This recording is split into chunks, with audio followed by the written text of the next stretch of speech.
studying your last two. I swim with tea when they turned in. The staring down to mute and can lend a pole that some kid died. Deferred income plans allow income to be earned today, but taxed at a later date.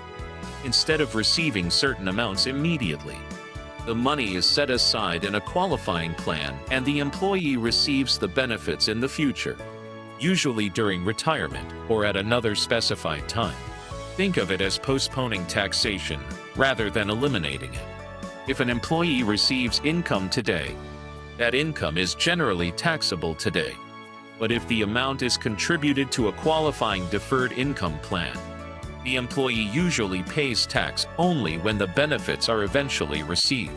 For example, a corporation may contribute money to an employee's retirement plan instead of paying that amount directly as current compensation. The funds remain invested within the plan, where they can continue to grow over time. Years later, when the employee begins receiving retirement benefits, those amounts generally become taxable at that point. This approach offers an important advantage. The employee can build long-term savings while delaying the tax until the money is actually received. It supports retirement planning and allows investments to grow before tax is paid on the eventual benefits. This is where Schedule 15 comes into the picture. Schedule 15 is used to report information about deferred income plans maintained by the corporation. It helps the Canada Revenue Agency monitor these tax-deferred arrangements and verify that they are being reported correctly. It's important to remember that deferred income is not tax-free income. The tax has not disappeared, it has simply been postponed. The obligation to pay tax still exists. It just occurs later when the employee receives the benefits from the plan.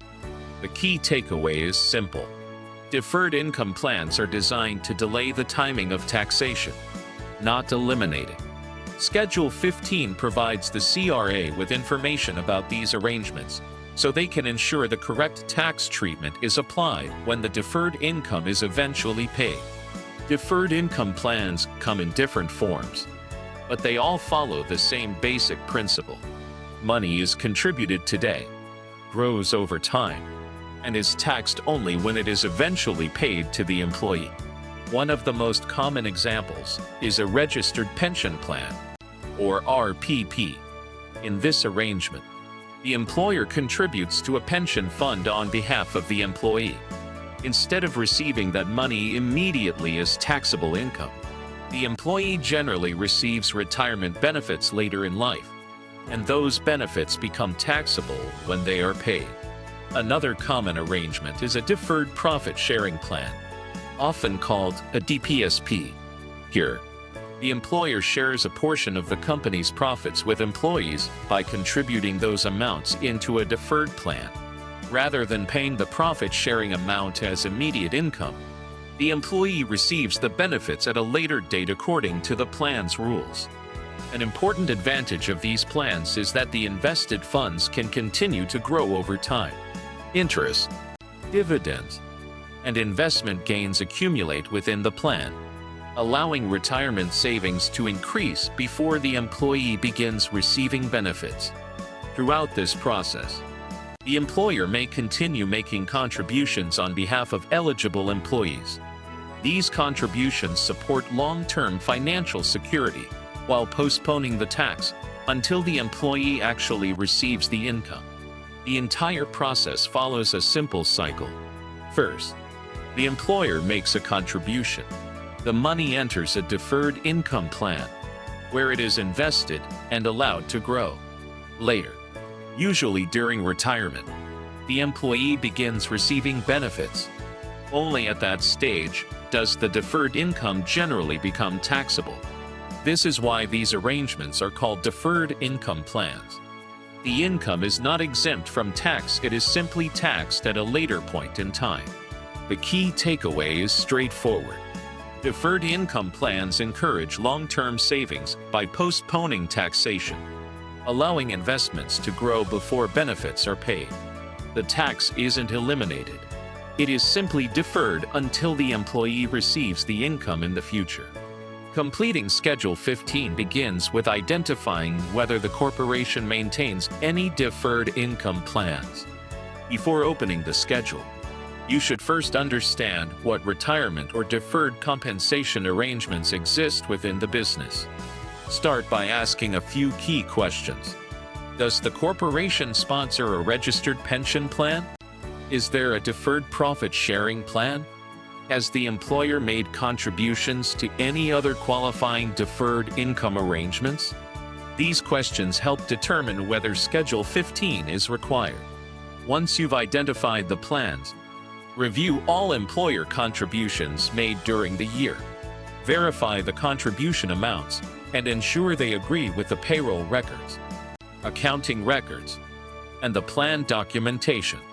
Accurate contribution information is essential because it forms the basis of the reporting on Schedule 15. Next, gather all supporting documents. This may include payroll reports, pension plan documents, deferred profit sharing plan records, annual contribution summaries, and any other documentation that explains the deferred income arrangements. Keeping these records organized makes both the preparation of the schedule and any future CRA review much easier. After verifying the information, complete Schedule 15 by reporting the applicable deferred income plans and the required contribution details. Once the return has been filed, retain all supporting documentation with the corporation's records in case the CRA requests additional information during a review or audit. There are several common mistakes to avoid. Don't overlook employer contributions made during the year. Avoid confusing pension plan contributions with regular payroll payments. Make sure your plan documentation is complete and up to date. Most importantly, never assume that deferred income means tax-free income. The tax has simply been postponed until the employee receives the benefits. Before filing the return, perform one final review. Confirm that you've identified every deferred income plan maintained by the corporation, verified all employer contributions, gathered the supporting documents, completed Schedule 15 accurately, and retained the records for future reference.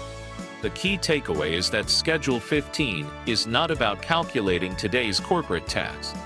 Its purpose is to accurately report tax-deferred income plans maintained by the corporation, ensuring that these arrangements are properly documented today so the correct tax treatment can be applied when the deferred income is eventually received.